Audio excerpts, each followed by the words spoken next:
What's up, y'all? You know, I just be talking to myself and then I'd be like, oh, I probably should share that.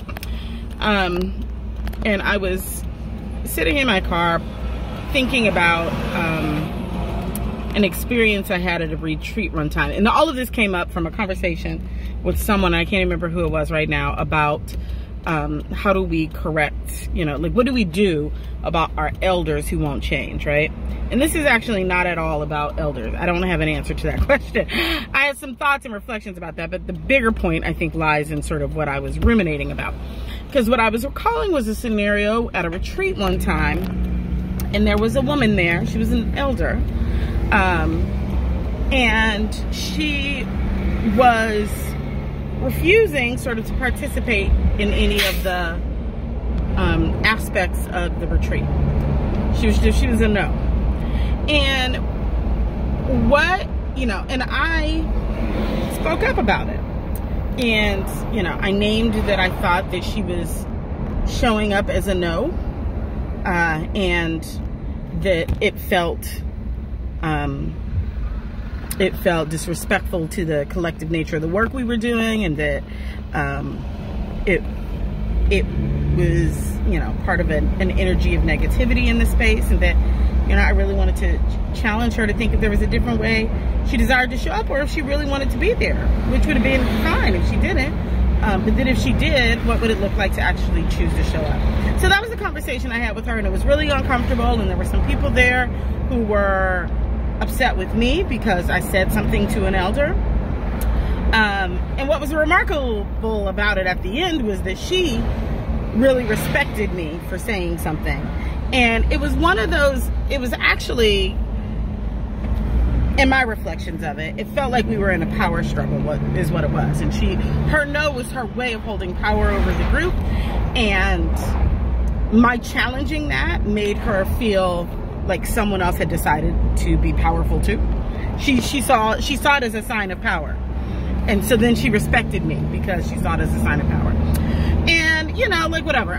It's not even really about my reflections about that, but I was trying to understand the distinction, because in today's landscape, we talk a lot about boundaries, and it's such an important and powerful conversation, given the fact that so few of us have been taught boundaries, right? And so few of us have had our boundaries respected, and so few of us have had our no's honored. And so it feels like an essential and necessary conversation, but it also feels like a conversation that needs some nuance. Because I was going to say, you know, in the scenario that I just shared, someone would have said I was disrespecting her boundaries, and, you know, or challenging her boundaries, right? And I would offer that I was inquiring about whether or not her boundaries were boundaries or barriers. And that's the distinction that all of that, those 3 minutes that I needed to set up, was what I wanted to talk about, is the distinction between boundaries and barriers. And this is a difficult conversation because it requires us to have to do some filtering through our trauma. It demands that we get reflective, have some insight about where our harm lies and what are our responses historically to said harm. Because a boundary is, as Princess Hemphill, and I feel like I quote it and 30,000 people quote it every day, boundaries are the distance at which I can love you and love me at the same time. Boundaries are designed to keep me safe. Barriers are designed to keep you out, right? Boundaries are responsive. Barriers are reactionary. Are we hearing some of the distinctions, right?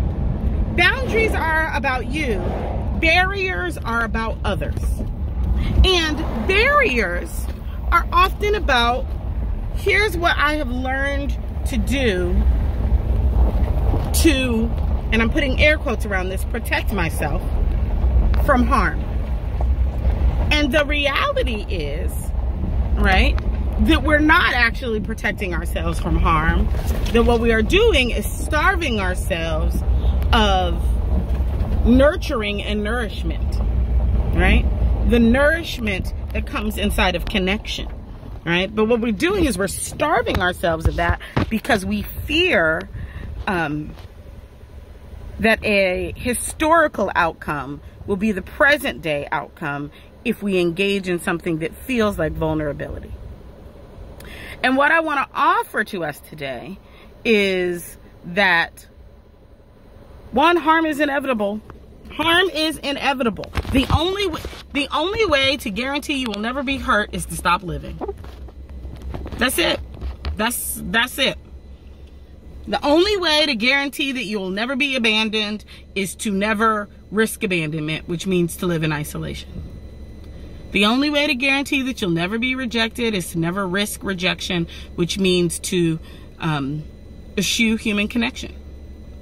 So, what you think is a boundary is often a barrier built by the fear that some historical outcome that you experienced, rooted often in our youth and rooted in our trauma, is going to occur again if we allow people to get close to us, if we allow ourselves to show up in a way that is different than the sort of protective, routinized, practiced way that we have shown up again and again and again. And so, this really is just an invitation to be in exploration. Can you look at where you are a no and really think about, am I a no because no is my safest space, but it also means keeping out all sort of opportunity, keeping out resource, keeping out joy, keeping out fun, keeping out desire, keeping out play, keeping out all of these other really nourishing and essential aspects of our full humanity for the purpose of keeping yourself safe. And what does safe really mean? What do you mean when you say safe? Because if what you mean is never hurt, then what else is there to do but lay in your bed alone until you wither away, right? And so boundaries absolutely are this opportunity to explore, how do I allow all of these gifts of the universe, love and joy and pleasure and fun and connection and all of those things, how do I allow those things in and mitigate subjecting myself to unnecessary harm, electable harm, right? And electable harm to me is the harm that comes when I engage in patterns that I know get me the kind of results that don't feel good, right? And again, all of this is not about the other person. It's about you.